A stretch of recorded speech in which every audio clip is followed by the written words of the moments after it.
Our crew, our October continues live from Miller Park. The Brewers get ready for Game 1 of the NLCS against the Los Angeles Dodgers. That has always excluded me from being part of the equation as far as being able to vote. More than just another midterm election for one man heading to the polls this November will be a life-changing experience. The stigma he hopes to break by casting his ballot. This is News 3 at 6. Thanks for joining us. Tonight is Game 1 of the National League Championship Series between the Milwaukee Brewers and Los Angeles Dodgers. Now less than an hour away to that first pitch. The Brewers just 4 wins away from their first World Series in 36 years. News 3's Adam Duxter joins us live outside Miller Park with the very latest. Adam? Eric, like you said, we still are about an hour away from first pitch, but fans already filing into Miller Park, trying to get to their seats so they can see all of this one. Game 1 of the National League Championship Series between the Milwaukee Brewers and the Los Angeles Dodgers. And fans were out here plenty early today getting ready for this one. Tailgaters were already out hours before the game, and fans I talked to today said that a World Series appearance would mean so much for them. And it's clear that this team is bringing the town of Milwaukee together. Oh, it's a beautiful day. The Brewers are going to win today. There's great people here. Our buddies from Sheboygan are down here. We just met them, and our people over here shared some Buddy Mary mix, and so it's a great group out here today. So a lot of fun. But it's not just the fans in the stands who are on the edge of their seat for this one. It's also the parents of the players. Earlier today, I bumped into the parents of none other than Christian Yelich, and Mr. and Mrs. Yelich said that they've loved this postseason run so far. It's kept them on the edge of their seats too, but they also love how it's brought their family closer together. So, Eric, just goes to show that whether you're in the little leagues or the big leagues on baseball's biggest stage, your parents are always your #1 fan. No doubt. I'm sure it's been quite the ride for them. Adam Duxter live outside Miller Park. Adam, thank you. A restaurant in Milwaukee getting in on the push for the pennant. George Webb Restaurant says it'll give away free burgers next week if the Brewers win tonight. It would be the team's 12th straight win. Many recall the restaurant's last giveaway back in 1987 when the Brewers won 13 in a row to start the season. Again, they'll take on the LA Dodgers a little after 7, the first pitch, Game 1 NLCS tonight. And some Brewer fans cashed in on free beer today. The NLDS was considered the beer series since it was between the Brewers and the Rockies. So both Coors and Miller Lite promised players free beer if their team won. Today, Miller Coors honored that promise, handing out free Miller Lite to players in that contest at dozens of Milwaukee bars. News 3, your home for Brewer baseball. You'll hear more live coverage from Miller Park coming your way a little bit later in sports. And thank goodness they've got a roof on that place over there, Dave Caulfield, because we got a chilly weekend ahead. Yeah, with temperatures in the 30s tonight, Eric, and possibly starting off tomorrow morning in the 20s. That is going to come in handy, that's for sure. Downtown Madison, we're seeing a little bit of sunshine right now, and the clouds continuing to clear out on the Edgewater Skycam. Right now in Madison at 39 degrees, calm wind. That dew point at 27, so that gives us an indication how low these temperatures will go, especially toward tomorrow morning. Temperatures right now in Milwaukee at 43 degrees, so a little bit warmer. 41 in Monroe, 38 in the Dells, and 37 in Juneau. Those wind speeds starting to relax a little bit, still out of the west at about 5 to 10 miles per hour. This evening will fall through the 30s into the mid-30s, decreasing clouds and chilly. And I do think temperatures will head below the freezing mark to start off Saturday for the first time since the middle of April. We'll talk about the possibility of seeing a few snowflakes on Sunday in your first alert forecast in just a few minutes. All right, Dave, thank you. A new ad campaign is targeting a very specific group of voters in Wisconsin. Many people convicted of a felony don't know that they may be eligible to vote in our state. Rose Schmidt joins us now to explain a little more on this. Rose? Well, the November election will be a bittersweet one for one man that I spoke with today. He's in his 40s and will be voting for the first time.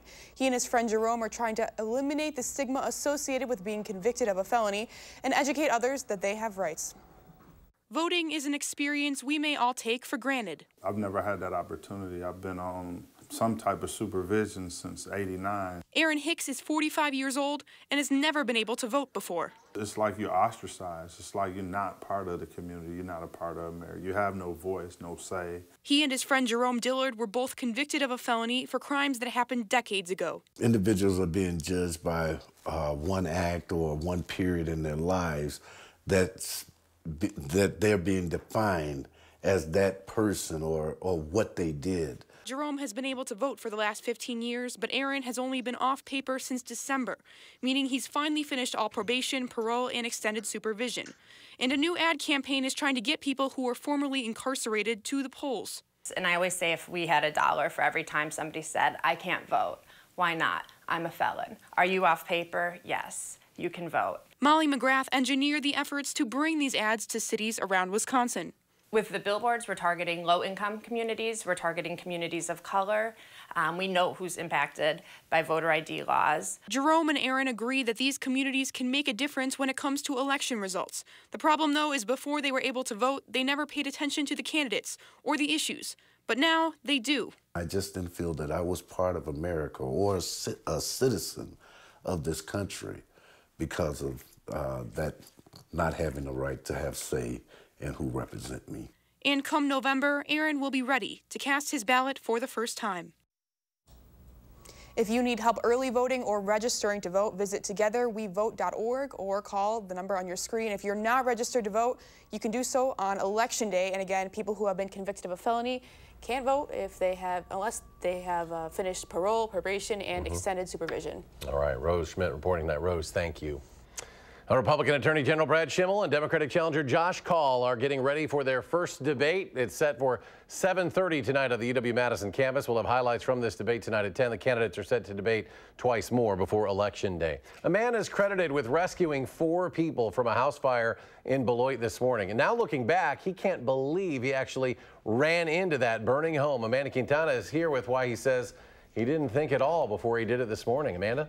Yeah, he did not. Brian Brewster says he passes the home all the time. His brother lives 3 doors down, so when he saw the flames this morning, all he could think was get everybody out. Firefighters say without Brewster stepping in, we would probably be talking about fatalities. He helped rescue 4 of the 6 people inside this home, 2 babies, an adult, and an elderly man. He still can't believe he did it, but he's happy he was able to help.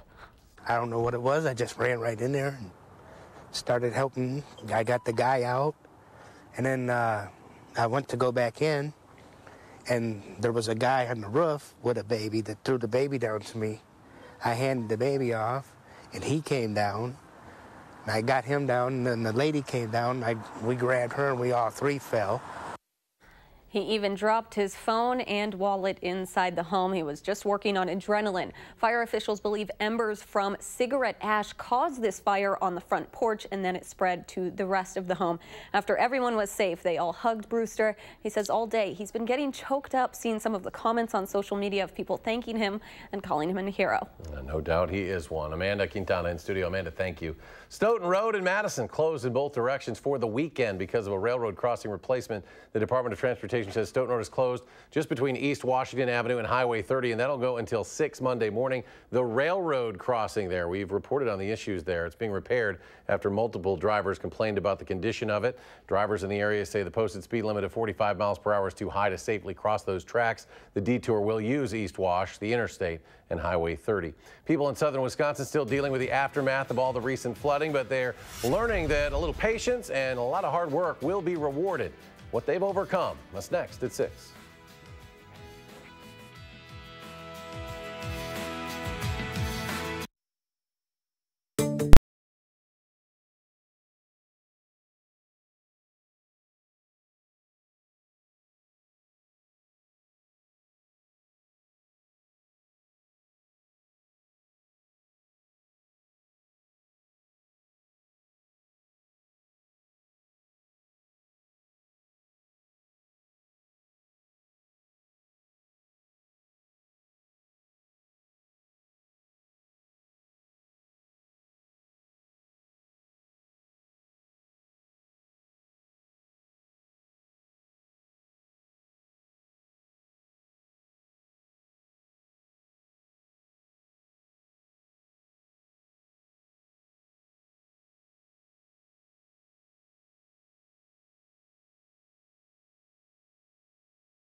It's been nearly 2 months since Dane County businesses were damaged during this summer's flooding, and while many are back up and running, others are still trying to return things to normal. Our Jamie Perez got an update on those efforts from area business owners.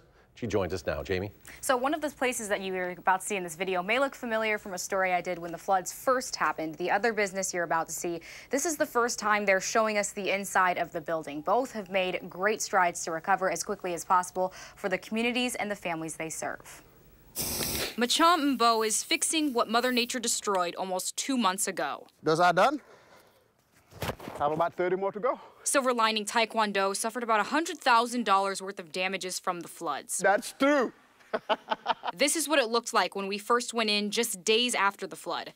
This is what it looks like today. We're doing things differently, adding our logo to the floor. A new and better than ever home for his Taekwondo students. Nothing but the best. Nothing but the best. This is not about the business. So we just put, what's the word, metal to the pedal or pedal to the metal, whatever, to get it done.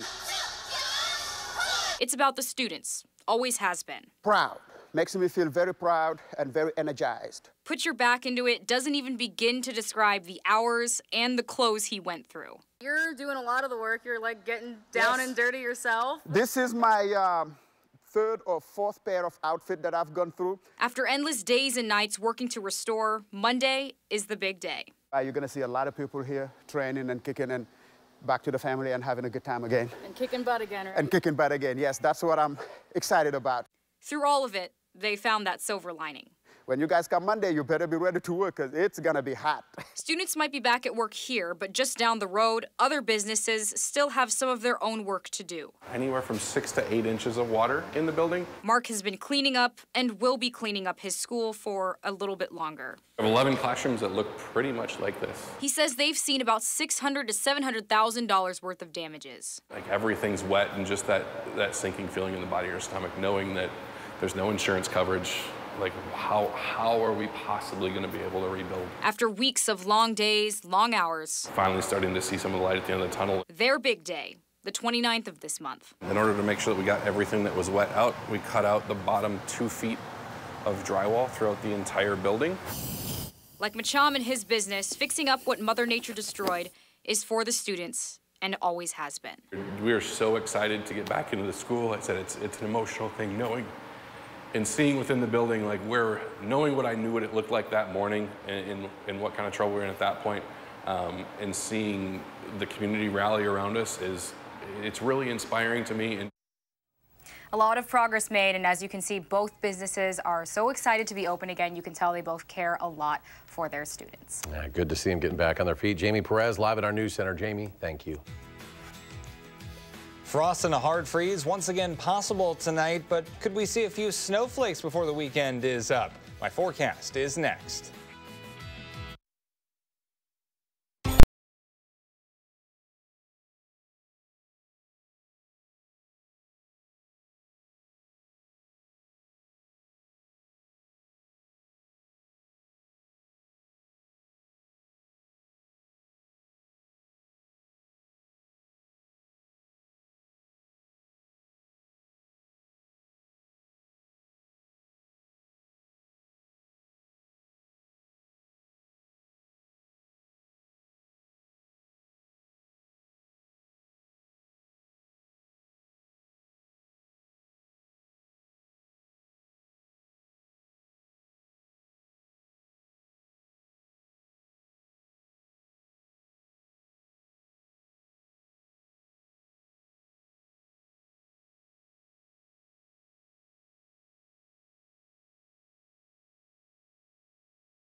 Well, we have a rather chilly weekend ahead of us. Meteorologist Dave Caulfield joining us on the backyard patio. Dave? Yeah, a lot of us, Eric, this morning avoided the hard freeze, but I don't think we're going to be that lucky as we head into tonight and tomorrow morning, because the clouds that were here this morning really are quickly getting out of here tonight. And as we start tomorrow morning, we'll have mostly clear skies, allowing those temperatures to dip into the upper 20s. But some spots in central Illinois have actually picked up a little bit of snow, not on streets, but on grassy surfaces. Some of that actually accumulated earlier today. Just rain showing up right now, all part of an upper level trough that gets out of here, replaced by high pressure as we head into the next day or so. Nationally, we have some moisture, some tropical moisture heading into Texas and Oklahoma over the next couple of days. But for us, I think we'll be dry on Saturday and Sunday. We do have to worry about maybe some slight showers and maybe even a few snowflakes of our own. In Platteville, a beautiful sunset taking shape on our Queen Bee Radio Skycam. Still some clouds there, but also some clearing as well. Temperatures in the upper 30s in the Dells, now into the upper 30s in Madison as well. For the Brewer game, it's 43 degrees in Milwaukee and 43 as well in Janesville. Those wind speeds starting to die down even further out of the west at about 5 to 10 miles per hour. So for Friday night football tonight, yeah, it's definitely going to be chilly with clearing skies, temperatures falling through the 30s.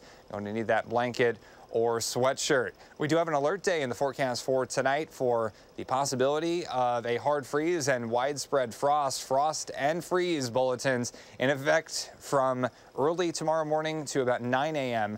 on Saturday. That freeze warning does include Madison. So when we talk about the first freeze over the last 5 years, really average is supposed to be around October 11th, which we just got through. But the last couple of years, it's been pretty late, October 29th and November 9th for the last couple of years. So we'll call it about October 13th this time around if we do get those temperatures. But really, over the last 40 years or so, our first autumn freeze has been about 11 days later compared to 1970s, so getting later and later each year. Tonight, though, I think we will see that freeze, mostly clear and cold with temperatures in the 20s. Then tomorrow, partly sunny, not quite as chilly with highs in the low 50s. Now, future track showing the clouds getting out of here by later on tonight, temperatures dipping through the 30s, some of us starting off in the upper 20s. Clouds will be around tomorrow, but we'll still see a good amount of sunshine with highs near 50. Then a slight chance of showers on Sunday. And your eyes aren't deceiving you, folks. That is the possibility of a few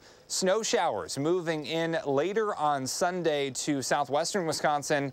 And some of those snowflakes could mix in with rain showers at times on Sunday for all of southern Wisconsin. So we're watching that very closely. Shouldn't be any accumulation, but we're definitely keeping an eye on it. Those temperatures in the 40s as we head into next week, plenty of sunshine. Then we're closer to 60 by Thursday and Friday. Up next, we're live from Miller Park with a preview of the NLCS, and we're live from Wanakee, where there's a conference title on the line. Don't move, we're sports binging. News.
It's the final week of the Prep Mania regular season. A handful of teams have perfect seasons on the line. Others have playoff hopes on the line. Others have conference titles on the line. Some have multiple, including the Capital North. That's where we find Jay Wilson with a preview of tonight's action in a separate location. Jay.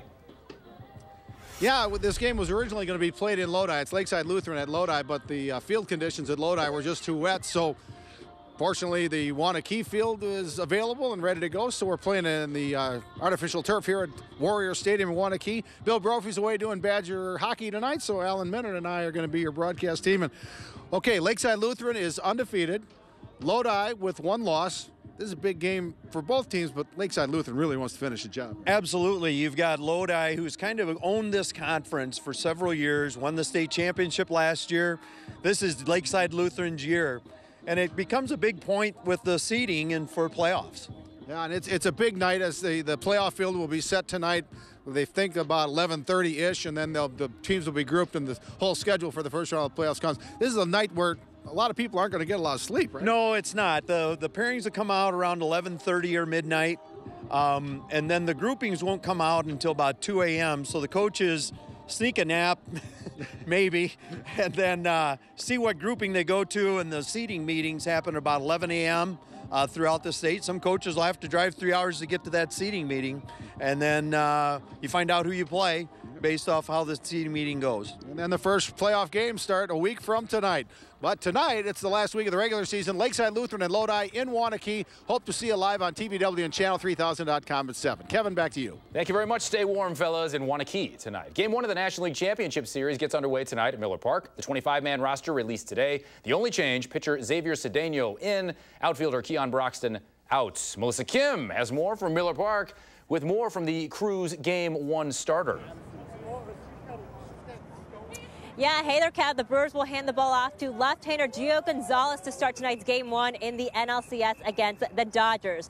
Now, he's 3-0, has a 2.13 ERA since he put on a Brewers uniform. Now, he's also very well rested because he has not pitched since September 30th, so he's all nice and fresh and everything. He also hasn't faced the Dodgers this season, but Gonzalez was having a down year before the Crew picked him up on August 30th. Maybe his recent hot streaks because of the people who've actually been picking him up on the way to Miller Park. The people are absolutely super nice, super kind. My Uber drivers are really nice too. They're big fans, so it's kind of cool to know that the whole city's behind us, and the way we kind of get our support, it's incredible. It's nice what they're doing. It's appreciative. These guys, they understand, every single one of the fans understand what's in stake, and they're enjoying the ride just like we are. Love that sentiment. Now, a Brewers fan actually came up to us a little bit earlier saying the roof should be open tonight because these boys from LA don't know how to handle this weather. But rest assured, fans, the roof will be closed tonight no matter what. Back to you, Kevin. Close it up, Melissa. Thank you very much. Keep it warm in there. High school football going on.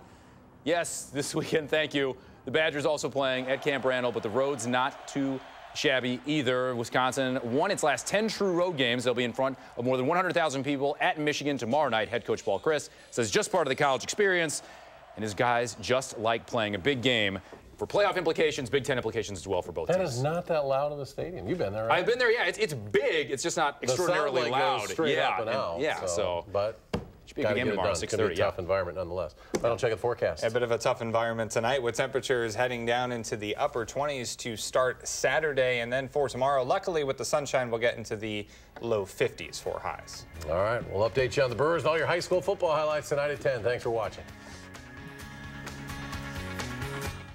Download the new Channel 3000 app and get alerted on your mobile device the minute news breaks. Wherever you go, be the first to know with Channel 3000.